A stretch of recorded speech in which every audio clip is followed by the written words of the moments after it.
Bon, on va aller maintenant du côté de Toronto. Franchement, ça a brassé beaucoup aujourd'hui, Sébastien. 2 fusillades survenues dans le même, en fait, dans le secteur large là, de Toronto, à quelques heures à peine entre les deux.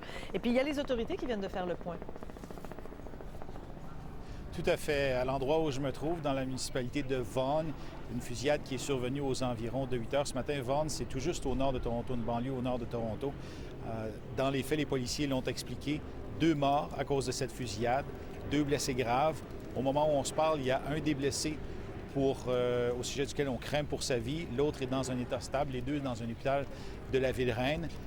Évidemment, les 2 morts sont ce qui occupe le plus en ce moment les enquêteurs parce que le coroner vient tout juste d'arriver sur les lieux, procédera à des vérifications avec les techniciens d'identité judiciaire. On s'attend à ce que, à un certain moment cet après-midi, les corps soient sortis de ce café, le café Moka, où tout ça est survenu, parce qu'ils sont encore à l'intérieur, nous disent les policiers. Donc, fusillade pour laquelle on n'a que très peu de détails, si ce n'est que ça a commencé entre 8h et 8h15. Les policiers sont arrivés très rapidement sur les lieux. Les 2 personnes qui sont finalement décédées étaient blessées sur les lieux, disent les policiers.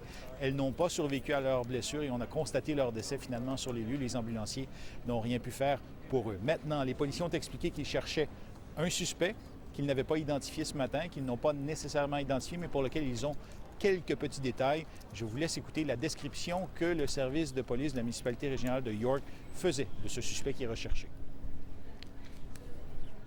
Le suspect est décrit comme un homme à la peau foncée qui s'est enfui de la scène du crime dans un véhicule compact de couleur foncée vers le sud sur l'avenue Islington. Donc, on lance un appel à toute personne qui aurait été dans les environs vers 8 heures ce matin. Ils ont peut-être une caméra sur le tableau de bord. Si vous en avez une et qui aurait pu capter ces images, donc de ce véhicule compact qui allait vers le sud vers 8 heures ce matin, nos enquêteurs voudraient que vous vous manifestiez.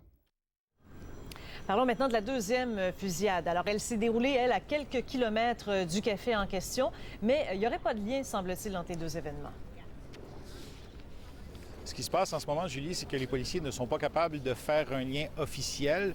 Par contre, ce que nos collègues ont pu confirmer, c'est que les policiers de la municipalité régionale de York ont été informés de cette fusillade. Vous voyez sur la carte où les 2 endroits sont situés. On est vraiment très près l'un de l'autre, à quelques kilomètres de distance. Cette 2e fusillade-là est survenue dans les limites géographiques de la ville de Toronto. Ce sont donc les policiers de Toronto North York, où ça se trouve. C'est un quartier, une ancienne ville qui a été amalgamée à la ville de Toronto. Donc, une 2e fusillade. La vérité, c'est qu'on ne sait pas si elle est liée à la première.